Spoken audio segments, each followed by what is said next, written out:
Hello engineers. So guys एक important update आप सभी के लिए। एनएचपीसी जेई एग्जामिनेशन के लिए जितने भी लोग प्रिपेयर कर रहे हैं, सबसे पहले उनको ऑफिशियल सिलेबस जरूर जान लेना चाहिए। टू द पॉइंट अगर आप पढ़ते हो, डेफिनेटली आपका सिलेक्शन के चांसेस बढ़ जाते हैं।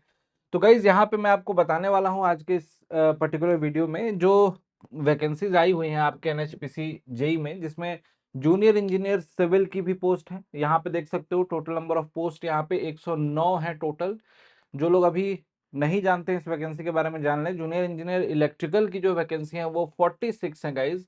एज का क्राइटेरिया आपको पता ही है, डिप्लोमा एस्पिरेंट ही एलिजिबल हैं। जिन्होंने बीटेक किया है, ये लिखा हुआ है क्लियरली कि फुल टाइम रेगुलर डिप्लोमा अगर नहीं है तो आप नॉट एलिजिबल हैं। ठीक है, लिखा है कि without the essential qualification full time diploma is not eligible. मतलब कि अगर जिसके पास डिप्लोमा है वही एलिजिबल है, बीटेक किया है तब भी डिप्लोमा होना चाहिए आपके पास। ठीक, और डिप्लोमा किया है तो डिप्लोमा वाले तो एलिजिबल हैं ही।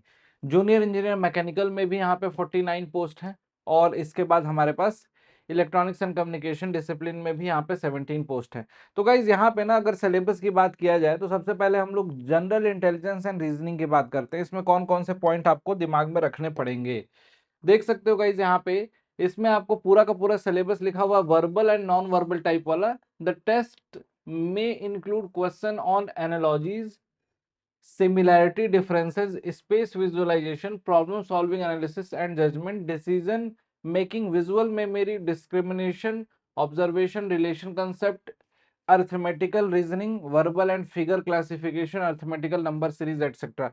अब देखो, इसको पढ़ के ना बहुत सारे लोग सोचेंगे कि इसमें क्वेश्चन कैसे बनते होंगे।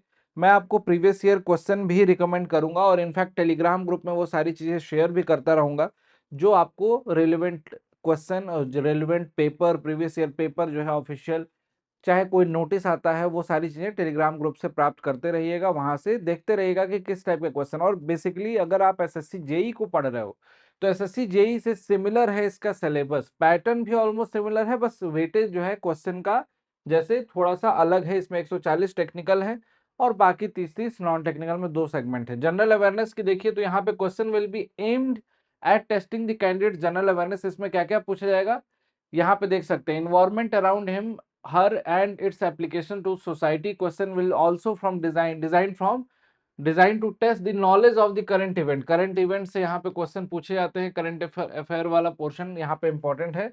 और इसके साथ साथ में आपको यहाँ पे देख सकते हो question relating to India and its neighbouring countries, specifically pertaining to history, culture, geography, economic science, general polity and scientific research.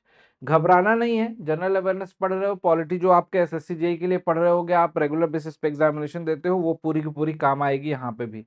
इस एग्जामिनेशन के हर पहलू को समझते हुए चलना है। और ओवरऑल देखा जाए ना तो देखो यहाँ पे ना आपका जो भी ट्रेड है, जैसे फॉर एग्जांपल सिविल ब्रांच है तो 140 क्वेश्चन तुम्हारे सिविल से ही पूछे जाएंगे, जनरल अवेयरनेस से 30 और 30 क्वेश्चन आपको रीजनिंग से। लेकिन समय यहाँ पे ज्यादा मिल जाता है।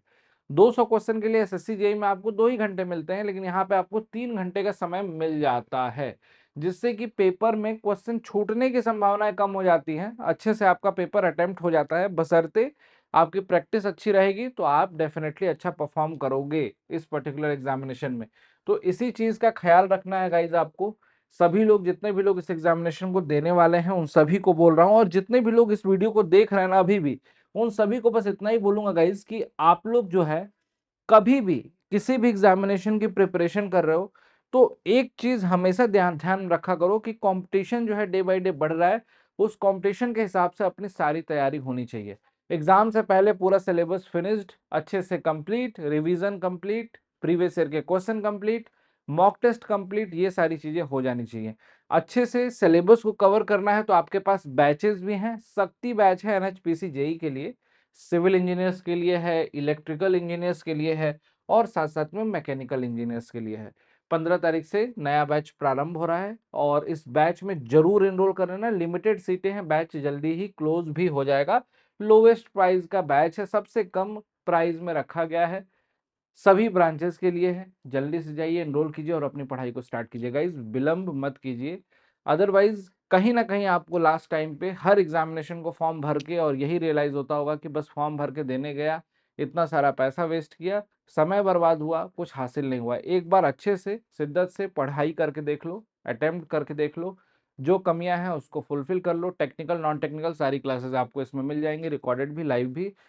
बस पढ़ना स्टार्ट कर दीजिए। Thank you so much, bye bye, take care, till then keep learning guys. और कोई भी किसी भी स्टूडेंट को बैच ज्वाइन करना हो तो अड्डा 24/7 एप्लीकेशन से ज्वाइन करना, नीचे दिए गए डिस्काउंट कूपन को यूज कर लेना। यहाँ पे लिख भी दे रहा हूँ Y293, ये डिस्काउंट कूपन कोड है गाइज, इसको यूज करेंगे तो लोवेस्ट प्राइस में ये बैच मिल जाएगा। Thank you so much, bye bye, take care.